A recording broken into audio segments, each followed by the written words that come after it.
داستانی رو به همراه داره و از ابتدای اون داستان شامل حال امتیازدهی میشه تا پروازش و لندش. بنابراین به این داستان‌هایی که خلبان‌ها هم دارن برای این پرواز حتما دقت بفرمایید. برو بریم. موزیک پایین پایین.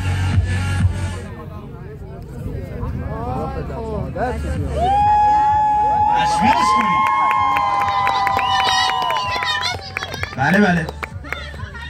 شما که پنگوئنی مگه بال داری؟ من پرندم بال دارم. این بالا میخوای پرواز کنی؟ من نمیخوام ناامیدت کنم ولی فکر کنم نشه با این بالا پرواز کرد. آره ولی شترمرغ هم جز پرنده هاست، شاید نتونه پرواز بکنه. بیا تو باشگاه با پرواز با هم پرواز کنیم. شما خلبانی. بیا همه یاد میدم.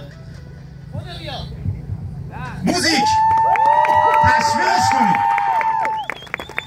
این موشک هم بسته به خودش ها، فکر کنم با قدرت موشک میخواد پرواز کنه. باریکلا.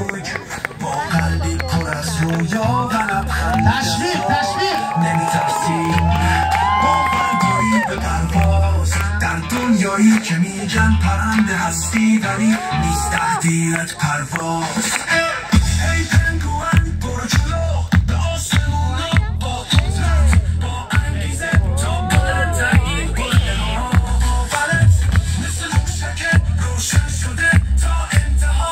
ای پنگوئن تو میتونی اینم باور قلب ما. آره تشویق ریت. کوچولو شاد با خنده صدای پرتاب موشک تو در و جاینده. با رقص شادی برو به آسمون. ای پنگوئن آرزوت محقق شده حالا برو به دل آسمون با پرسلای ایران. ای پنگوئن برو جلو به آسمون با قدرت با انگیزه تا بلندترین گله‌ها باورت مثل موشک روشن شده تا انتها. ای پنگوئن تو میتونی اینم باور قلب ما.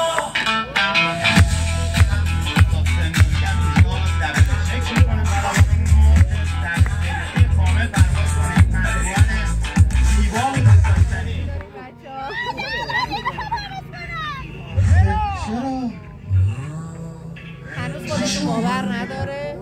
با جلو به برو آسمون برو باشه بود میکنیم از پرواز آیی میکنم نترس.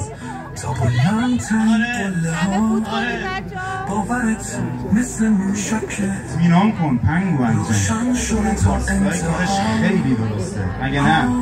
تیک تکاوریه به افتخارش. کوچولو شاد با خنده صدای پرتاب موشک در و جاینده. با رقص شادی برو به آسمون. ای پنگوئن تو میتونی اینم باور قلب ما. برو به دل آسمون با پرسلای ایران.